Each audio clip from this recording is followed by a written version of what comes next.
नाज़रीन, क्या आप जानते हैं कि हमारी खूबसूरत कायनात का भी एक न एक दिन इख्तिताम होना है। क्या करे दिल नहीं मानता, मगर ये हकीकत है कि इन रंगीनियों को तारीकियों में कभी ना कभी तो बदलना होगा। इस ज़मन में कायनात के इख्तिताम के मुतल्लिक बेशतर मफरूज़ात साइंस की वादी में मकबूल हैं, जिनमें से दो ये हैं।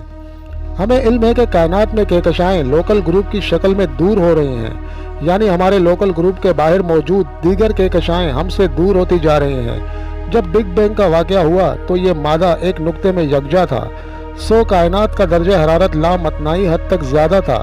लेकिन जैसे जैसे कायनात फैल रही है, इसका दर्जा हरारत कम होता जा रहा है।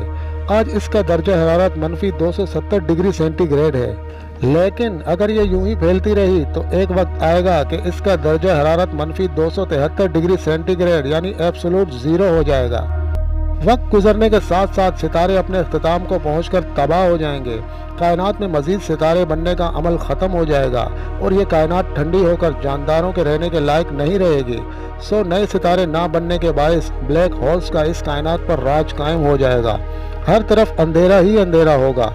इस दौर को हम डार्क एरा के नाम से भी जानते हैं। नाज़रीन, इस दौरान भी कायनात फैलती ही रहेगी। आहिस्ता आहिस्ता ब्लैक होल्स भी हाकिंग रेडिएशन के बायस ख़त्म हो जाएंगे।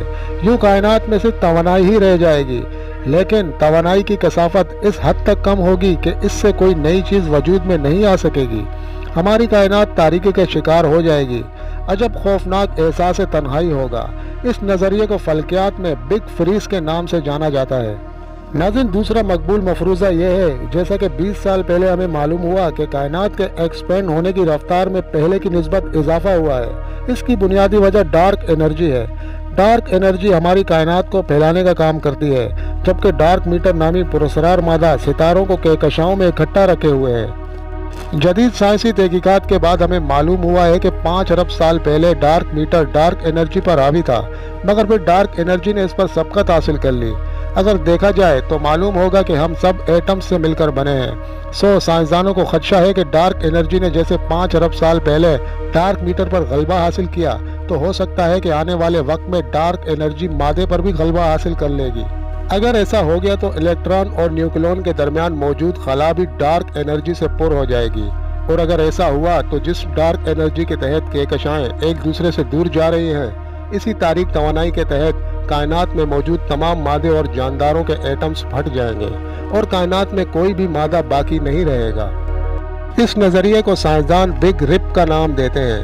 नाज़रीन, कुरान करीम की सूरह मुरसलात में भी कुछ इसी किस्म के अल्फाज मिलते हैं, जिसके मुताबिक जब सितारे मांद पड़ जाएंगे और इनकी रोशनी चली जाएगी और जब आसमान में दरारें पड़ जाएंगी और पहाड़ रुई के गालों की तरह उड़ा दिए जाएंगे। इस किस्म के मनाजिर और मशाहिद को कुरान की मुख्तलिफ सूरतों में मुख्तलिफ अंदाज में बयान किया गया है। सबका खुलासा ये है कि क़यामत के दिन ये नजर आने वाली कायनात ऐसी न रहेगी और इसकी बसात लपेट दी जाएगी। ये किरत समावी रेजा रेजा होंगे और बहुत अजीम धमाके होंगे। नाज़रीन, याद रहे कि कायनात में कहकशाएं ग्रुप्स की शक्ल में मौजूद हैं। हम कहकशाओं के जिस हिस्से में वाक़ हैं, इसे लोकल ग्रुप कहा जाता है। हमारे लोकल ग्रुप में मौजूद 52 कहकशाओं के अलावा कुल कायनात हमसे दूर हो रही है। लिहाजा एक वक्त आएगा कि ये सब हमारे लोकल ग्रुप से इतनी दूर हो जाएंगी कि किसी भी आले की मदद से इन्हें देख पाना मुमकिन नहीं होगा। फिर क्या होगा? अगर इस दौरान कोई ज़हीन मखलूक मिल्की वे कहकशां में आबाद हुई तो इसके लिए हमारे लोकल ग्रुप में मौजूद 52 कहकशाएं ही कायनात होगी। लिहाजा हम कह सकते हैं कि अल्लाह पाक ने हमें कायनाती स्केल पर इंतहाई बेहतरीन वक्त में तख्लीक किया है। अगर हम बिग बैंग के फ़ौरन बाद यहाँ मौजूद होते तो कायनात बेपनाह रोशन होती और हम कायनात को समझ न पाते।